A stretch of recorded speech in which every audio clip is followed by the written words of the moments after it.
الكريم رب اشرح لي صدري ويسر لي أمري واحلل عقدة من لساني يفقهوا قولي. The theme for the present talk is living with angels. Living with angels. It seems to be a mysterious topic, but it is not. It is a real topic. Anyone who knows the creation plan of God can easily understand that it is a real topic. It is not mysterious topic. In this world, we are not alone. Apart from us, there are two more creatures, Satan and angels. So we are three living on this planet. Although they are not visible and we are visible creature, but all these three live on this planet. And Satan and angel both are alive, they are active, they think, they work, they plan. Everything we know about a creature, you can find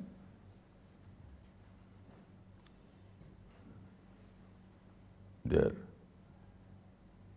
except visibility.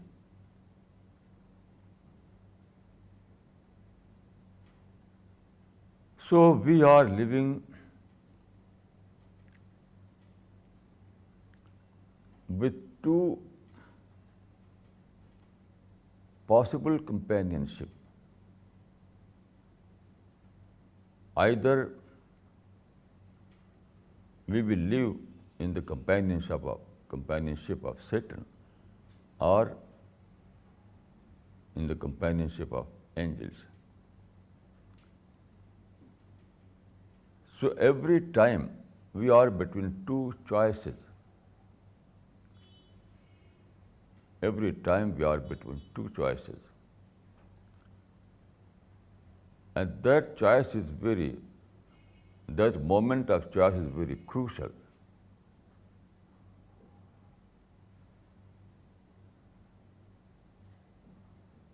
One choice makes us companion of Satan, and the second choice makes us companion of angels. And you know, Satan is a negative force, and angels are positive force. There is a verse in the Quran, Allahu waliyul ladina amanu yukhrijuhum minaz zulumati ilan nur walladina kafaru awliyahum at-taghut yukhrijunhum minan nur ilaz zulumat ulaika ashabun nar hum fiha khalidun. Here you can see that two different forces.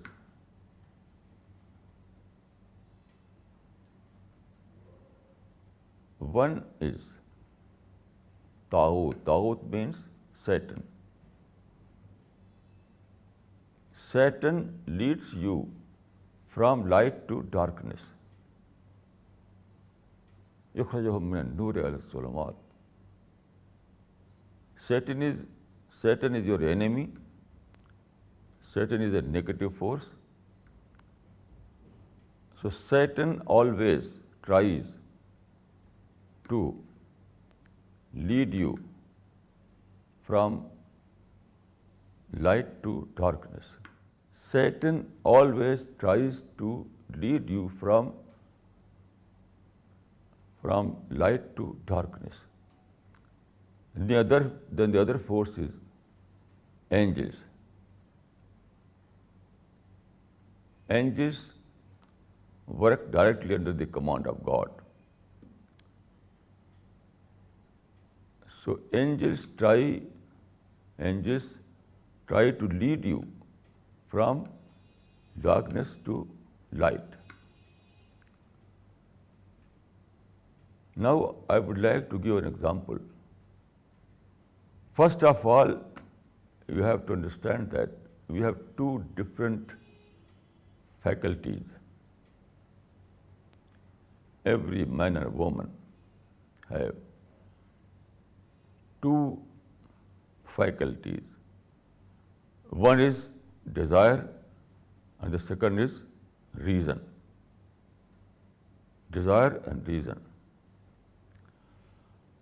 So every time we are in every situation, we have to opt for either our desire or either our reason. For example, one finds in this world, everyone is born in this world and he finds so many things. Then he is told from prophets, from Dai, that it is a day of judgment. Our life is not going to end. There is also a life after life. After death, there is also a life. And in that period of life, there is a day of judgment. We have to face the Creator, Lord of the judgment, Lord of the day of judgment. So this is told by prophet, by Dai. So this message tells us that you have to be serious, you have to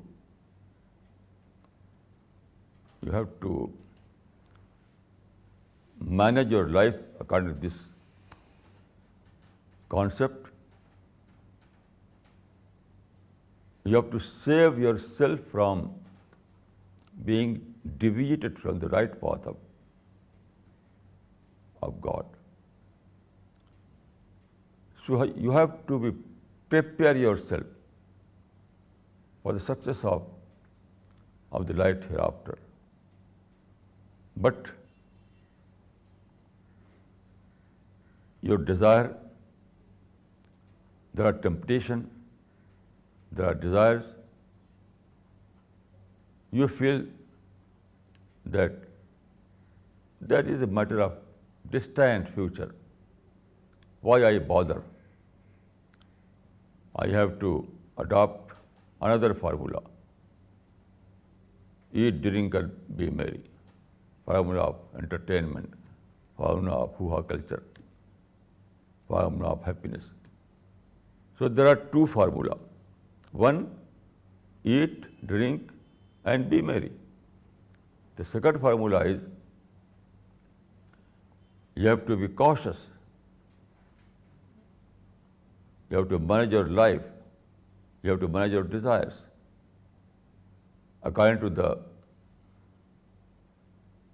God's command. Because you are, after death, you will face the day of judgment.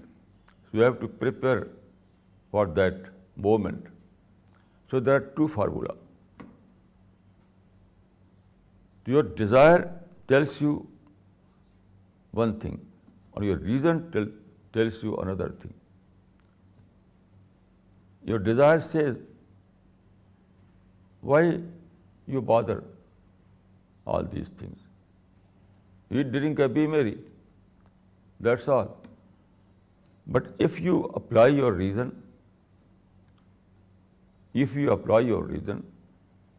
or reason would tell you that this kind of formula is not workable, because no one was able to fulfill his desires, and I am not an exception. No king, no wealthy person, no leader, no one was able to fulfill his desires, to have happiness. Everyone, all those so-called bigs, all those so-called superachievers, died in despair, died in disappointment, because they adopted this formula: eat, drink, and be merry. But they failed. They failed.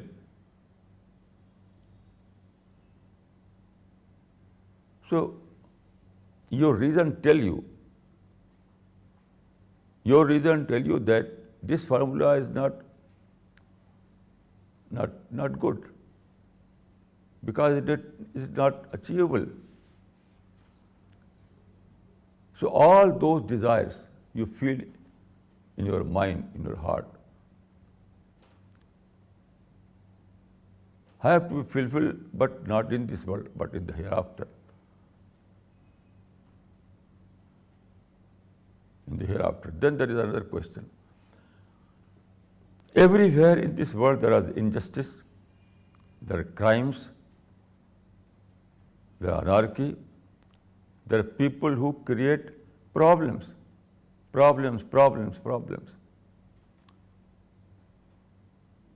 So your conscience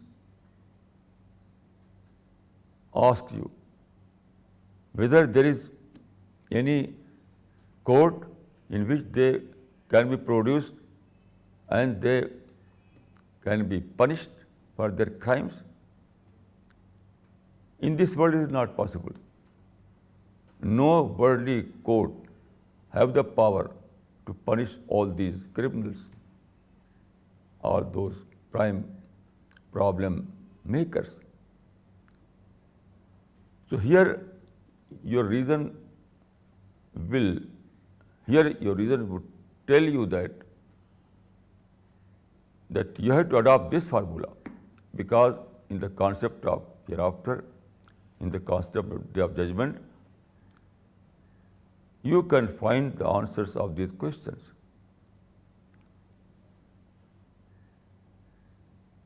In this formula, in this ideology of Akhira, ideology of hereafter, you can find the answers of all these questions. This ideology tells you that there is a paradise, there is a world after death. In that world, in that paradise, you will achieve complete fulfillment. You will achieve complete happiness. You will see justice. You will see ideal life. You will experience perfect society. So this ideology tells you that all these things are possible. We want, by our nature, we want all these things. Our nature asks. Our nature requires idealism, perfection, justice, all these things. It is our natural urge. It is our natural urge. Every man and woman is born with this nature. But in this world, it is not achievable. That formula, eat, drink, be merry, is insufficient. This formula cannot give you answers of these natural questions. So, if you follow your reason, then your reason will tell you that you have to opt for this ideology of hereafter, ideology of akhirah, ideology ideology given by the prophets. So your reason will tell you, will assure you that this is the only option for you, because here you can see that all those desires will be fulfilled in complete sense of the word. Here you can find idealism, perfection, all those things that is required by nature. So, if you apply your reason, if you follow your reason, then you will adopt this ideology of prophets, ideology of akhirah. But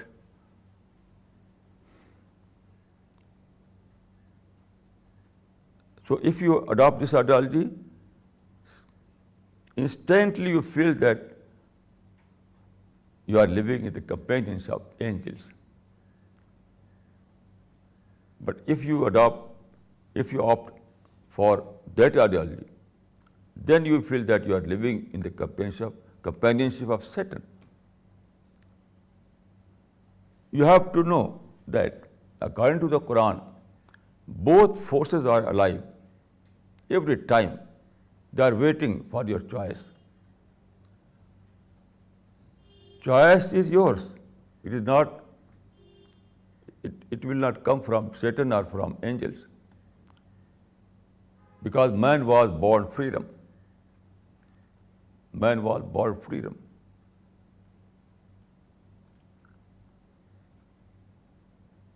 So choice is your freedom. As soon as you opt for a choice, you feel that you are living in the companionship of either Satan or angels. So if you opt for the formula, eat, drink, and be merry, eat, drink, and be merry, this formula, so you will find yourself in the companion of Satan. And Satan will lead you from light to darkness. Here light means your reason, your nature, your conscience,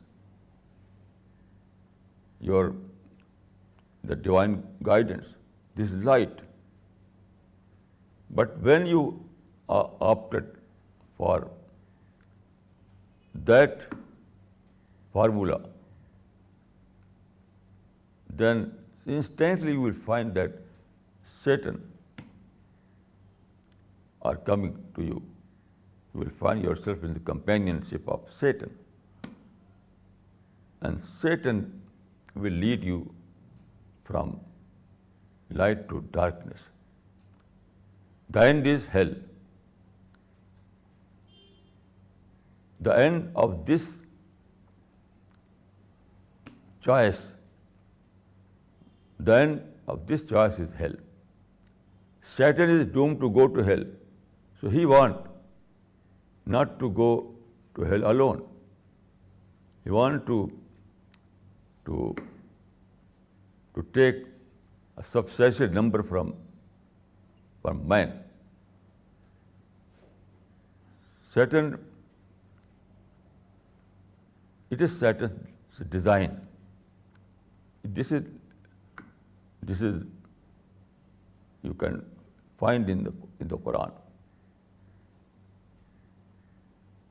It is Satan's design that he has declared that I am not going to hell alone. لا تنكن ذريتهم إلا قليلا. I am not going to hell alone. I will try to find some more people from mankind, from men and women, so that we may go to hell as a crowd. So this is Satan's design.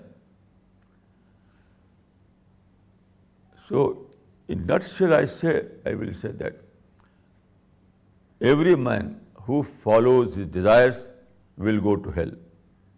And everyone who follows his reason will go to Jannah, paradise. This is the nutshell. This is the crux of the matter.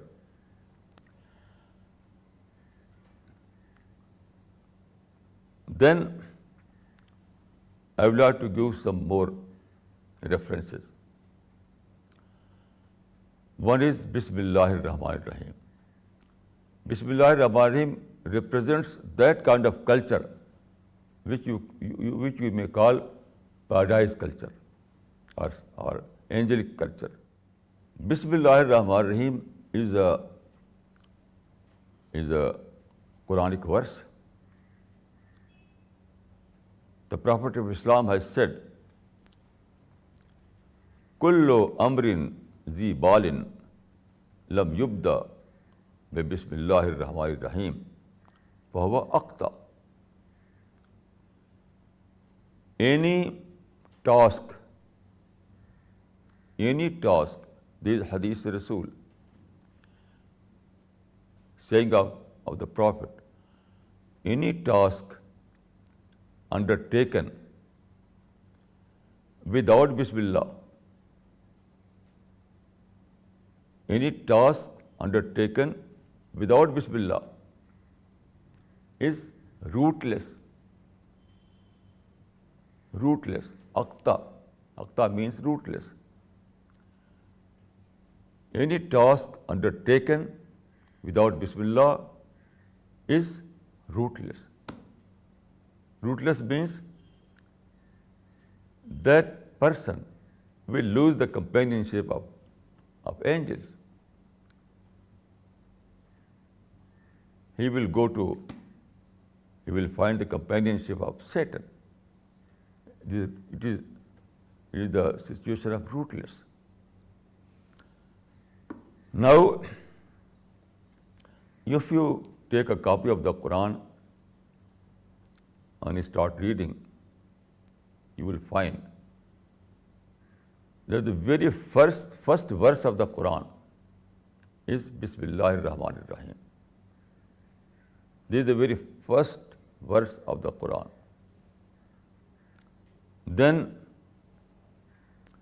this verse, Bismillahir-Rahmanir-Rahim, is a verse of the Quran. And this verse is repeated in the Quran no less than 114 times. 114 times. This shows the importance of this verse. This shows the importance of this verse. Now, what is the meaning of this verse? Literally, it means, in the name of God, most merciful, most compassionate. In the name of God, most merciful, most compassionate. I wanted to know by tafsir, that is commentary, what they say about this verse. The most authentic tafsir is tafsir al-Qurtubi. It is a very important tafsir and very comprehensive tafsir. Tafsir means commentary of the Quran. So I found that this mufassir, as commentator, says that there are 28, 20 and 8. There are 28 issues in this Quranic verse. 28 issues. What a nonsense. 28 issues means that you cannot focus on a single point. If someone tells you that this Quranic verse has 28 aspects, how you can focus on a single point? So it becomes meaningless for you.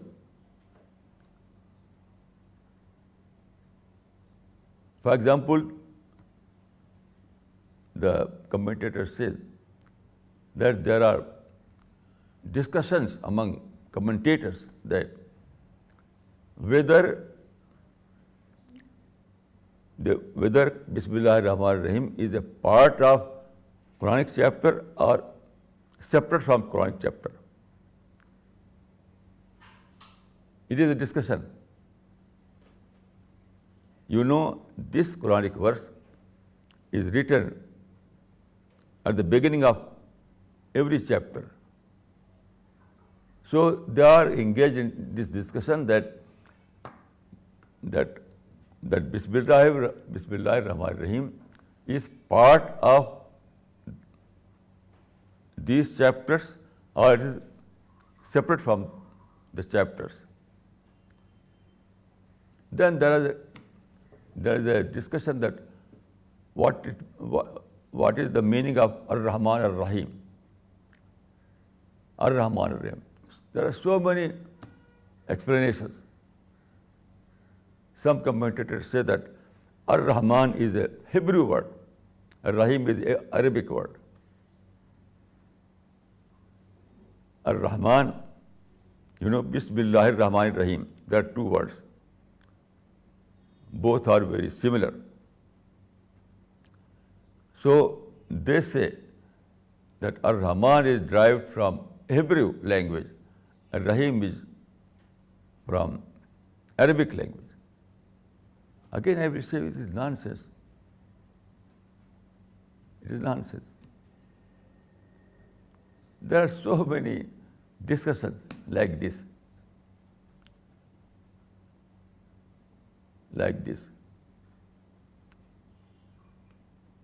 Now, I would like to say a few words about this verse, Bismillah ar-Rahman ar-Rahim.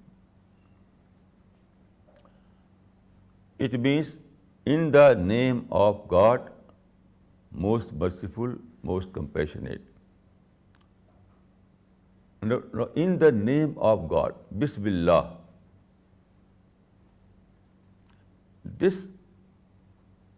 There are two parts of this sentence. There are two parts, Bismillah and Ar-Rahman ar-Rahim. So, the first surah, Al-Alaq, the first surah revealed to the Prophet was Al-Alaq. In this surah, the first verse was Iqra bismi rabbika alladhi khalaq, khalaqal insana min alaq. Here you can say that Quran has bracketed creation with Allah.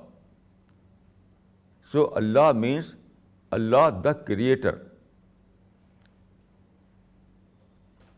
Iqra bismi rabbika alladhi khalaq, khalaqal insana min alaq. Here you can say that Quran mentions the attribute of creation to Allah. So Bismillah means in the name of Allah, the Creator. In the name of Allah, the Creator, one who has created all these things. Then Ar-Rahman Ar-Rahim means merciful, compassionate. In this verse, in this part of the sentence, Quran mentions that attribute of God, which is Ar-Rahma, mercy, compassion. So I think that Bismillahir Rahmanir Rahim mentions two very, very important attributes of God: creation and merciful. God has created all these cosmos, the universe, the world, everything. So God is the creator.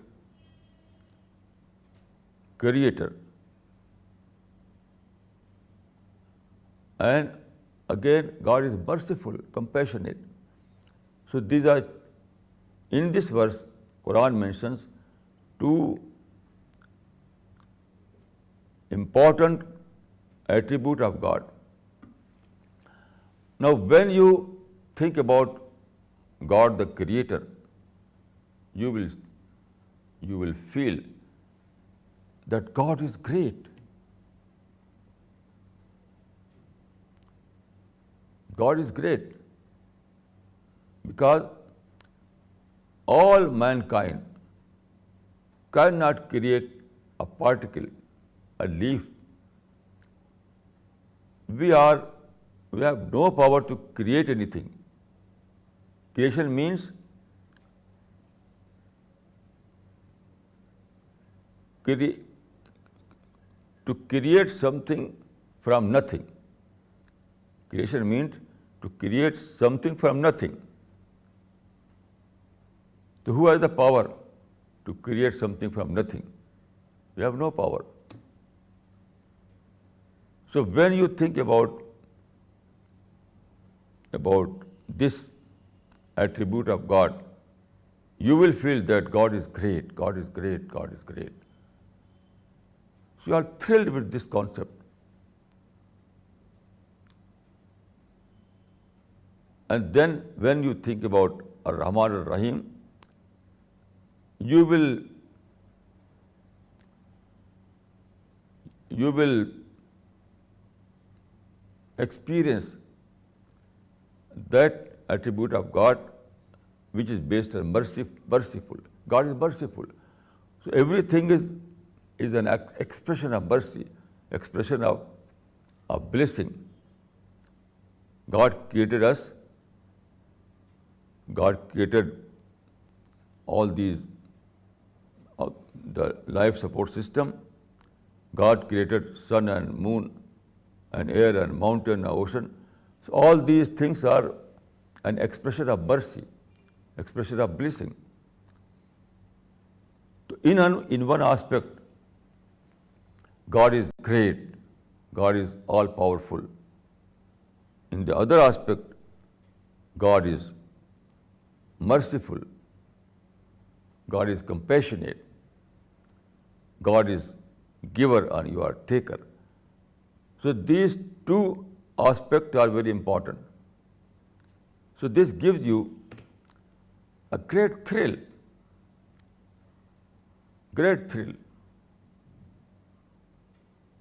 And you surrender before God. When you discover these attributes of God, you surrender before God. You show submission before God. So this is the deep meaning of this sentence. Then you see one other point. When you utter this verse, when you say Bismillahir Rahmanir Rahim, first of all, you experience the power of speech. Power of speech. You are able to say like this. So when you say Bismillahir Rahmanir Rahim, you will feel that God has given you power of speech, power of think. You can think, you can speak. So this is a great blessing. Power of speech is a great, great blessing.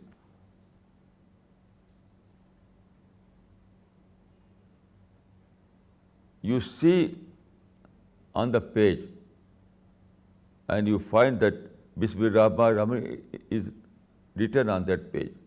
You see by your eye. You observe by your eye. Then you speak Bismillahir. So when you read this sentence, you experience that you experience the great blessing of God. God has given you power of speech. God has given you power of thinking. God has given you power of observation. God has given you power of understanding. All these things. So you feel yourself thrilled. You find yourself thrilled. So this is the discovery of God. This is the realization of God. Then I would like to say that Bismillahir Rahmanir Rahim have so many other aspects.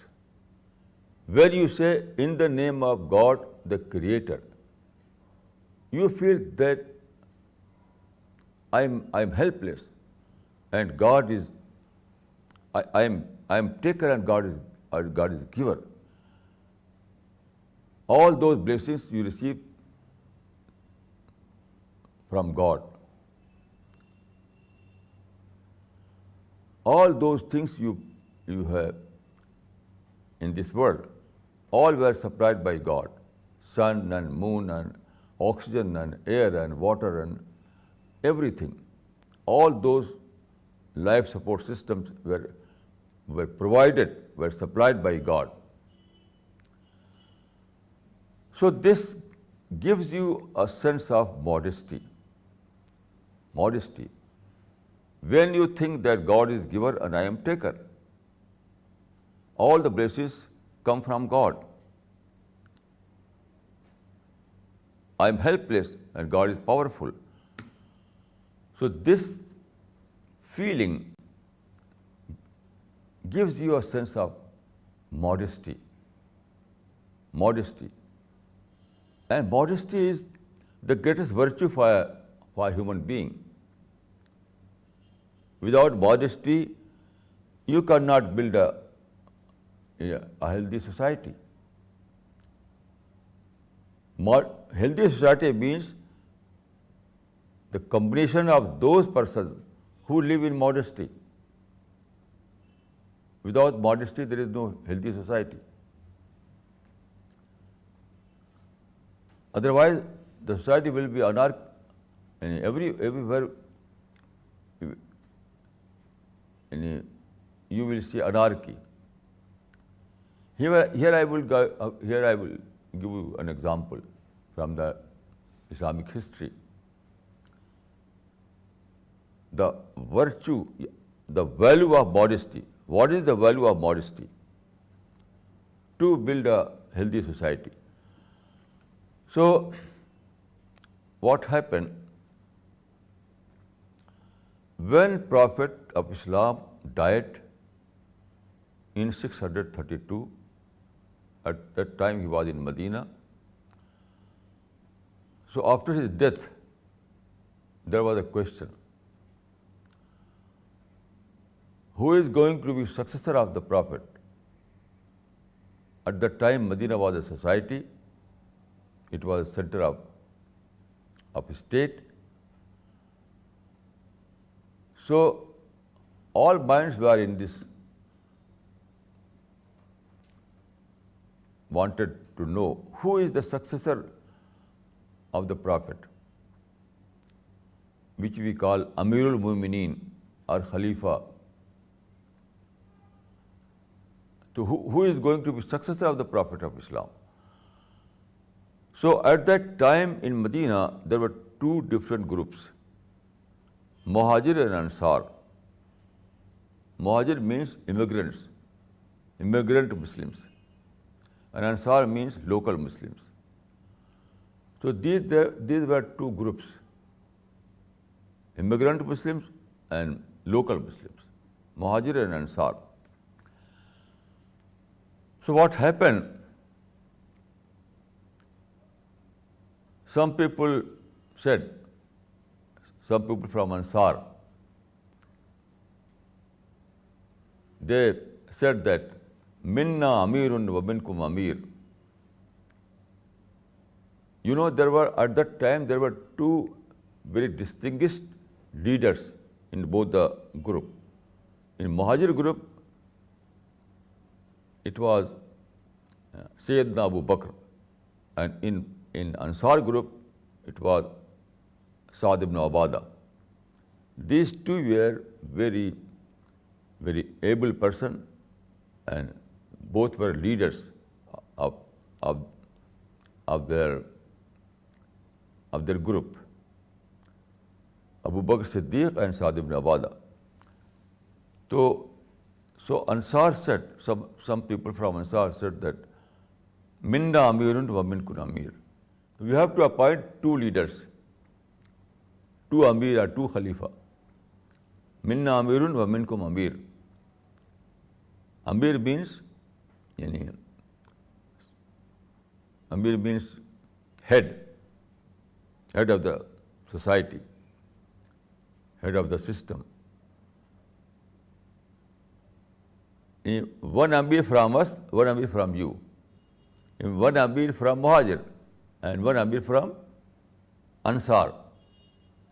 It means that Abu Bakr or Sa'd ibn Ubadah both.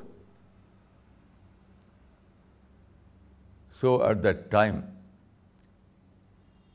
Abu Bakr Siddiq was very senior, a senior Sahabi. He said that it is not possible. No system can afford two heads. Headship cannot be divided. We need only one head. Otherwise, we cannot establish a society, a united society. So he said that it is not a feasible formula, it is a workable formula. It is simply a slogan. So what happened? Sa'd ibn Ubadah receded. He never claimed. Why? Because he was a modest person. Although he was intelligent, although he was an intelligent, very able person, he was having all those leadership qualities. He was having a fellowship among Ansars. There are so many followers of Sa'd ibn Ubadah, but he was a modest person. He was a true mu'min, he was a true believer, so he was a modest person. Due to his modesty, he receded. And then Abu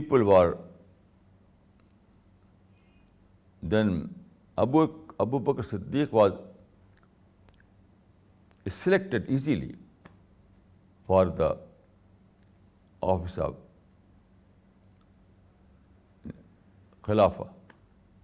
So he became Khalifa or Amirul Mu'mineen.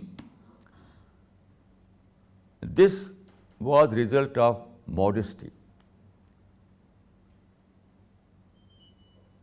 without modesty, it cannot happen without modesty. The alternative to modesty is anarchy, infighting, war, fasad.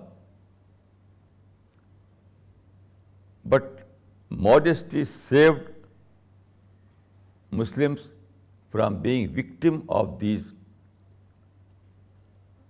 corruptions. So modesty is very important. So Bismillah, inculcate in you the spirit of modesty. Spirit of modesty. When you think God is great, God is the creator, so you feel, you inculcate in yourself modesty, and modesty is the highest value. Then let us take the second part of this sentence, that is Ar-Rahman Ar-Rahim. Ar-Rahman Ar-Rahim means most merciful, most compassionate. This reminds you that God is giver. God is giver, you are receiver, you are taker. So it gives you a conviction that in this world you are not alone. God is with you with all His blessings.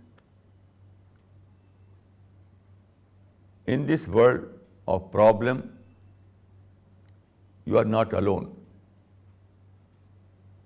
God is with you with all His compassion, with all His mercy, with all His blessings.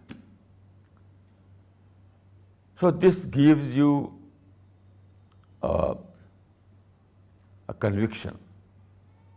And conviction is very important in life for every human being, men and women both. Here I would like to give you again some example to illustrate this point. You know, the Prophet of Islam started his mission in Mecca in 610 AD, but there were some problems, there were atrocities.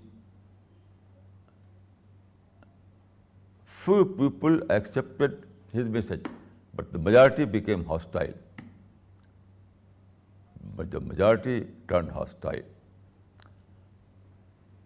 Even they wanted to kill the Prophet of Islam. So under these circumstances,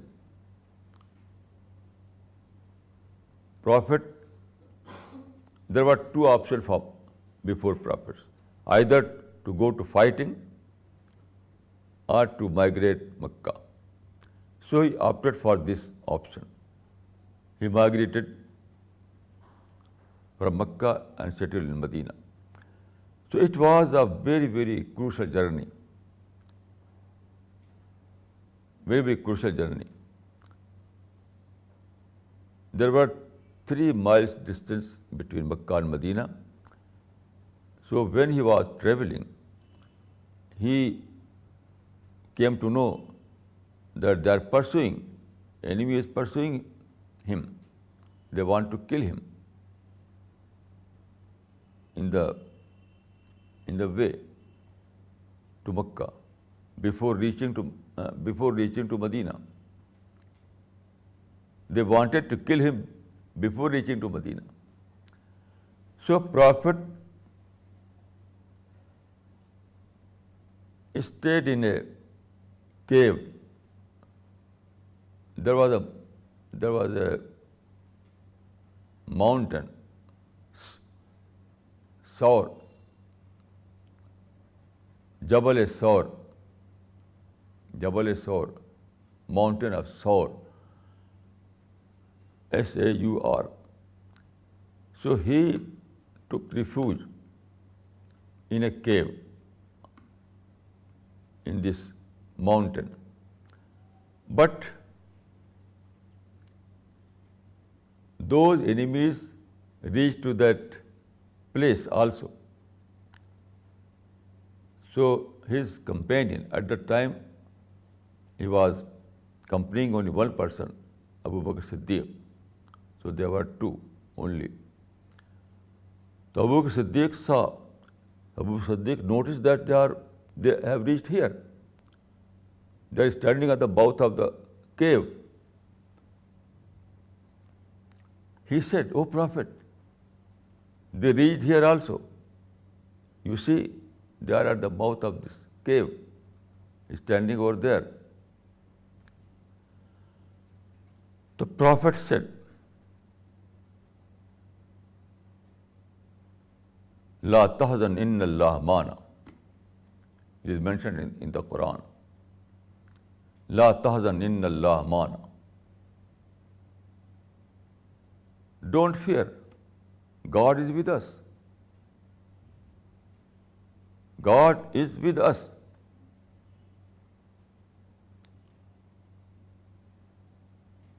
So this was the how Prophet was able to see like this, because of conviction. Conviction. So conviction is very, very important in our life. Every time we face some crisis, our life is full of crisis. Our life is full of crisis, full of problem, full of danger, full of risks. So at that time, we need a source of conviction. Otherwise, we cannot stand in this world. So belief in God, who is Rahman ar-Rahim, who is merciful and compassionate, is source of conviction for every man or woman in this world.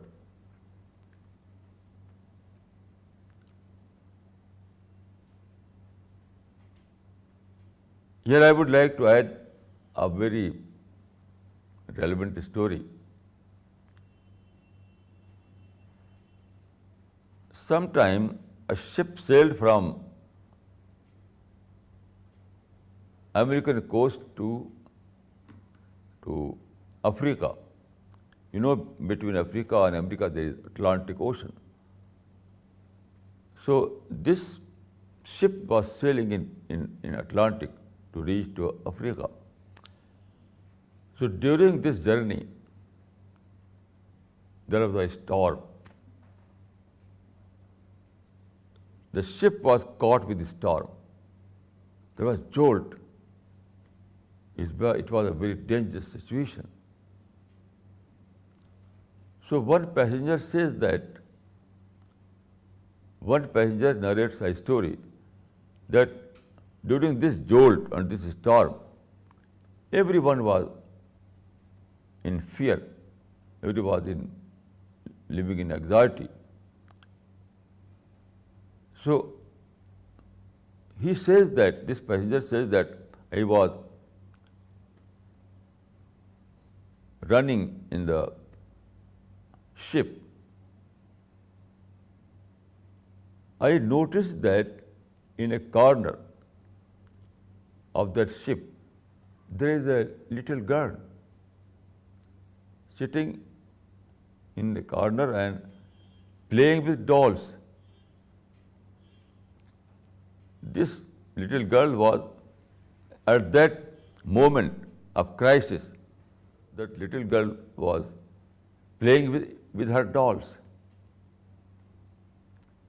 So this passenger said to this girl, "Do you know what is happening in this ship?" She says, "What?" He said that our ship has caught a storm. We are going to sink. Our ship is going to sink. We are in danger. So that girl said, "Don't fear. the captain of the ship is, my father is the captain of the ship. That little girl said, because little girl has great faith upon his father, she said that my father is captain of this ship. He is not going to let it sink. My father is the captain of this ship. He is not going to let it sink. This is conviction. So a believer, a true believer, feels that God is the captain of my ship. A true believer has this conviction. A true believer lives in this conviction that God is the captain of my ship. So he is not going to let it sink. This formula we find in this sentence, Ar-Rahman Ar-Rahim. God is Rahman, God is Rahim, most merciful, most compassionate. And also He is powerful. And God is all powerful. God is all powerful. At the same time, He is all merciful. This sentence gives you this belief, this notion that God is all powerful. At the same time, God is all merciful. This is a source of conviction of a believer. This is a source of conviction of a believer. Believer lives in this conviction. A true believer lives in this conviction that God is the captain of my ship. He is not going to sink. He is not going to let it sink. So this is the true meaning of Bismillahir Rahmanir Rahim.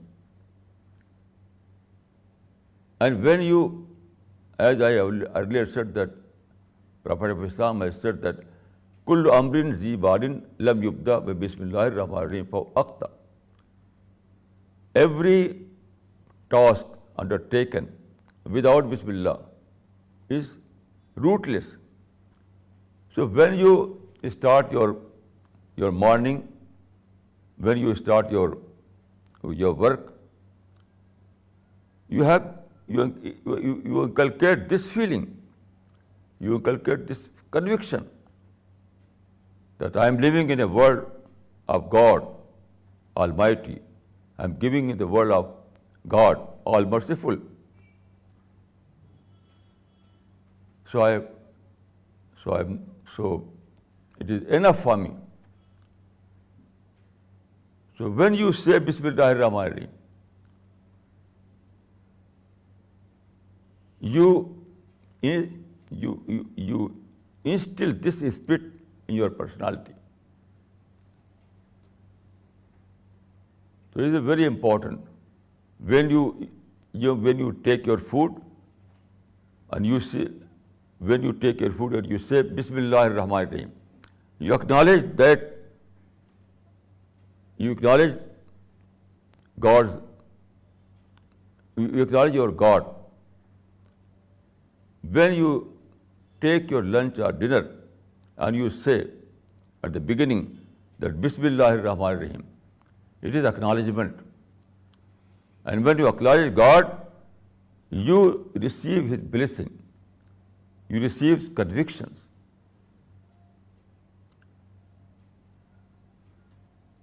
So all these things are,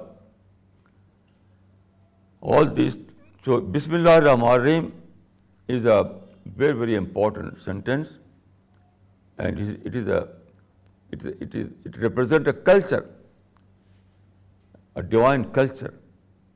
Bismillahir Rahmanir Rahim is a symbol of divine culture. We have to live in this culture so that we may live with conviction. أقول قولي هذا وأستغفر الله لي ولكم أجمعين.